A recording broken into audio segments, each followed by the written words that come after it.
ঘুম দিছে সকালবেলা দেখে বিবি এখন কাপড় চোপড় ভাও কইরা গুছায়া বাবার বাড়ির দিকে চলে যায়। পেছন দিকে ডাক দেয়া কয়, বিবি রে কই যাও? বিবি ডাক দেয়া কয়, তোমার মতো নাফরমানের সাথে আর ঘর করব না। তোমার কোনো খবর নাই, তোমার মায়ের রাতে জানাজা হয়ে গেছে, তোমার মা মারা গেছে। হারুন বলকি দাঁড়ানো অবস্থা থেকে বসে পড়ছে, মাথার মধ্যে হাত দিয়ে বসে পড়ছে। তোমার কোনো খবর নাই, তোমার মায়ের জানাজা হয়ে গেছে।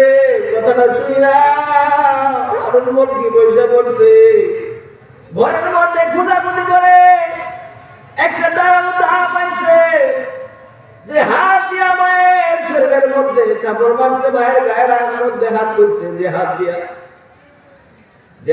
মায়ের মারছে, ওই হাতের মধ্যে খুব দিয়া হাতটা কেটে ফেলেছে।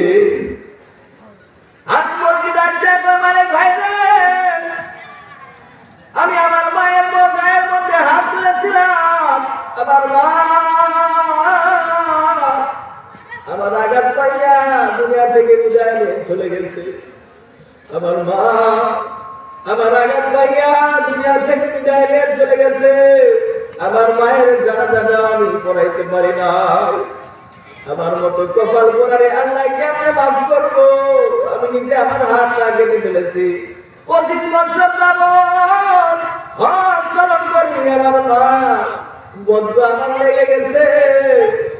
আমার হজ আল্লাহ কবুল করে না। মুসলমান বান্দার মালাইকে দিনা রহমাতুল্লাহ আলাইহি হারুন বলকির দিকে তাকায় বলে, ভাই রে, তোর মতো নাফরমান আমি আর জিন্দেগিতে দেখি নাই, এই জন্যই তো আল্লাহ তোর হজ কবুল করে না।